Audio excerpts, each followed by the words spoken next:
Helal. Wilakuma tumanikawanda birechta meliosna Ahsabairka.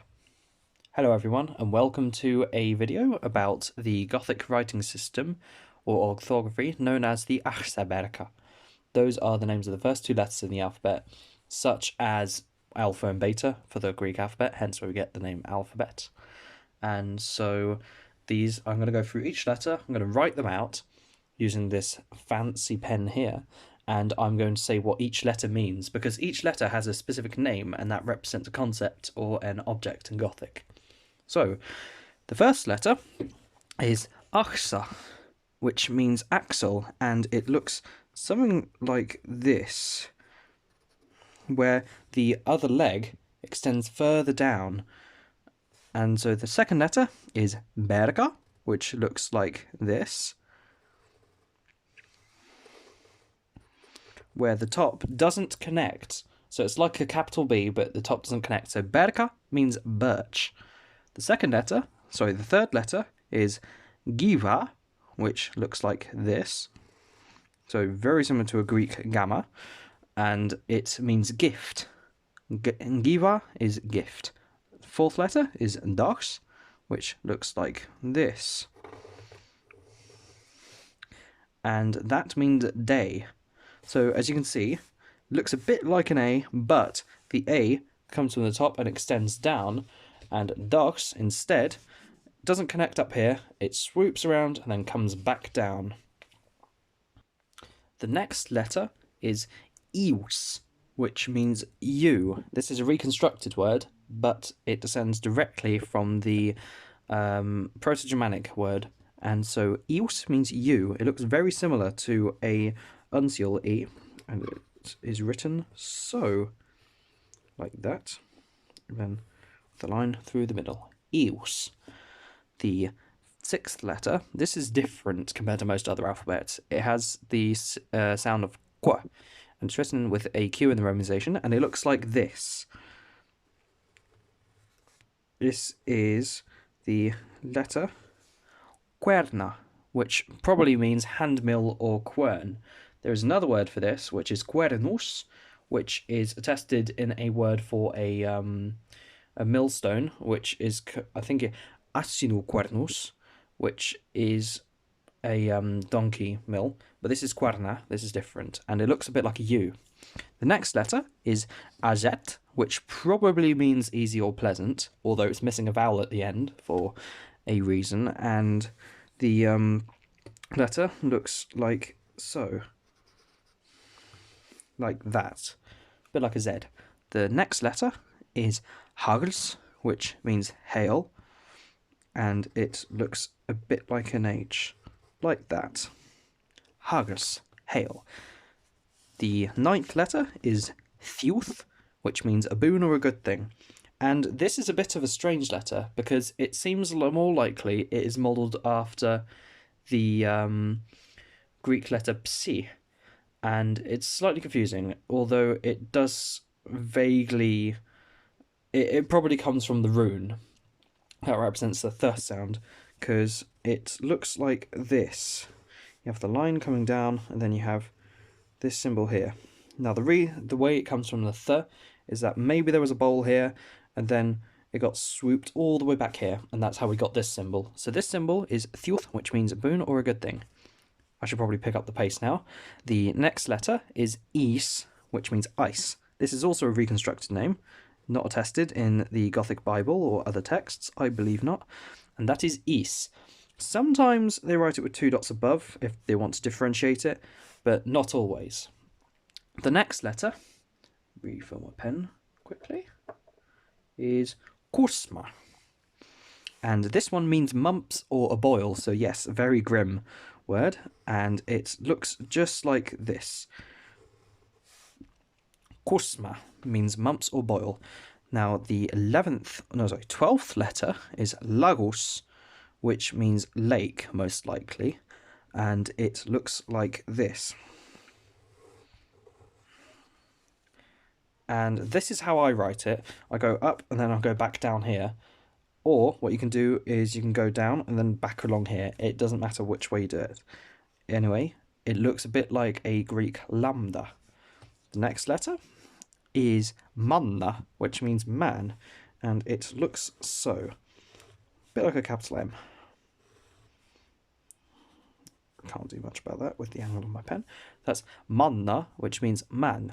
The next word is noths, which is written so. A bit like a capital N. Might see a pattern. Some of these letters are very familiar. Some of them, like achsa, are very not. This one means need. Noths, need. The next letter is yer. Sorry. With a long E sound, so air. This one is interesting. We don't know exactly if it derives from the Latin letter G, which you know, for example, is written like this, with a tack like that. So that's a G. Or it could come from the runic letter Yera in the Yera in the Proto-Germanic Elder Futhark, and that would have been written so, like this. Now you could easily see how this transitions into this symbol here. Pretty simple, but you can also see how this, if you connect these two lines here, you also get the same symbol. But the thing is, this represents a Y sound and this doesn't, so it looks like a G, but it probably comes from this letter, which is another interesting case of the Greek alphabet and Latin alphabets being merged with a runic one, which is what makes the Ahsabairka so special. The next letter here, thus, is Yera, which looks like this with a descending tail. And sometimes it's written like an S, going below the line, sometimes it isn't, and this word means year. The next letter is urs, which means aurochs. Most likely, it very likely means aurochs. And this letter is written like so. Kind of like a lowercase n, as not to be confused with this, obviously. This is noths, so the n sound, and this is urs, which is the u sound. Next is perthra. Now, this probably means pear tree. Again, we are not entirely sure, but 10 years ago, we weren't even sure what the equivalent of this letter meant in Anglo-Saxon. And so this word probably means pear tree. And it is written pretty much like the Greek P. P, sorry, not aspirated. So it looks like that. And sometimes it has an extra bit at the back there. But so that's perthra. Not to be confused with this letter. The next letter is rera, which means wagon, most likely. And so there's a leg at the back there. Looks a bit like a K. And so it's like a capital R with a long leg, and the line doesn't connect at the top.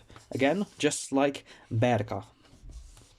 The next letter is soil, which means sun, and it looks pretty much just like the letter S that we're all familiar with from the Latin script. And so it looks like that. Soil means sun, which is related to the word sol, or the god Sol. The next word is Deus, which means it's equivalent of the Norse god Dur, or the Anglo-Saxon god Tiu, which is where we get the name Tuesday from, for example. So Deus. Yep, my pen is going funky. I apologise. So it looks like that. Deus. The next letter is Winya, which means Winya, which means pasture, but it could also mean field. And it is written so. You can write it in a couple of ways. So the way that is often seen in manuscripts is like this, and then with a stem. So like that. Or you can also write it like that. Either way is understood. Be sure not to make it face this way though. That is wrong. The next letter is fechu, which means cattle, wealth, or property. And the definitions of wealth or property come from cattle because in Proto-Germanic cultures and many Germanic cultures thereafter, the cattle were a very sought after animal because they could produce lots of milk, and butter was sought after as well. And so, if you owned a lot of cattle, you would have a lot of wealth or property because you could house and feed those cattle. So it was a symbol of it was a symbol of power. So this word fechu means cattle, but it also means wealth and property. And it is written so. It looks like an F, a capital F, like so, but there is a sticky bit at the top. That is quite important to remember for the shape. The next letter is ingus. Ingus. It's a bit hard to pronounce. And it means, so it's the equivalent of the Norse god Yngvi, or the Anglo-Saxon god Eng. This letter is interesting because the sound doesn't represent, sorry, the name doesn't represent the sound. Originally, in Proto-Germanic, it would have been a symbol either like this, so like a square. Let me just quickly divide that off. So like a square, sort of a squarish thing like that, or they would have extended these bits and made it look more like this, like that, and you have that bit going off the top. You can see how if you push these two bits together, you might get the letter ingus in Gothic. This got conflated with the letter chi in ancient Greek, and this letter actually represents a ch sound, and you find it in words like Christus, which means Christ, as in Jesus Christ. And so, even though the letter is called ingus, it represents a ch sound. And so the next letter after fechu is ingus, and it looks like an X, like so. The next letter after ingus is Whor. This is one of the most famous letters of Gothic, and it is also a letter with interesting history. The letter Whor is very confusing to linguists because, sorry, not just linguists, there's also paleographers, not paleographers, people who study orthographies and writing systems, basically, sorry, and manuscripts. My friend Bella could confirm that. The letter Whor, it looks like this. It looks like an O with a dot in the middle. It's a bit confusing because we don't know where this comes from. There is a similar Greek letter which looks like this, and it has a line in the middle. You might recognise that as theta or theta. This represents a th sound, and you might remember there was also this letter in Gothic, which here looks a bit like the Greek psi, but likely comes from the Proto-Germanic letter thorn.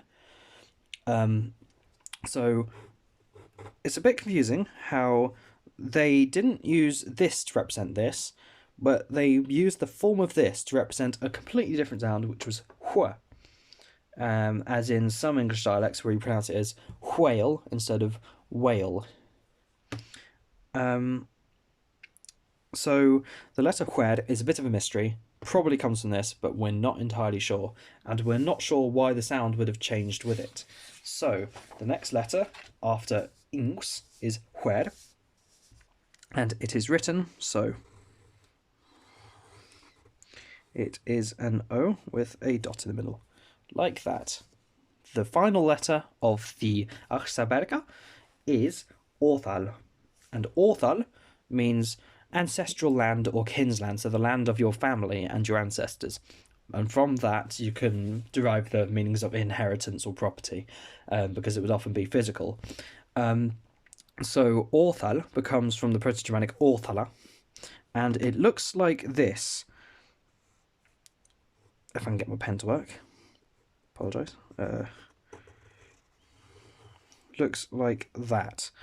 It's like an O, but it has legs coming out the bottom. Think of it as like a tiny waddling creature with two legs. And it's the ancestors walking away from their land and leaving their inheritance to other people. So that is all the letters of the Ahsabairka.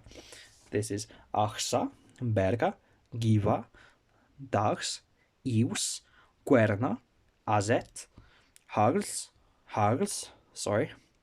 Thiuth, Is, Cusma, Lagos, Manna, Noths, Yer, Urs, Perthra, Rera, Soil, Dius, and Winya, either of these two.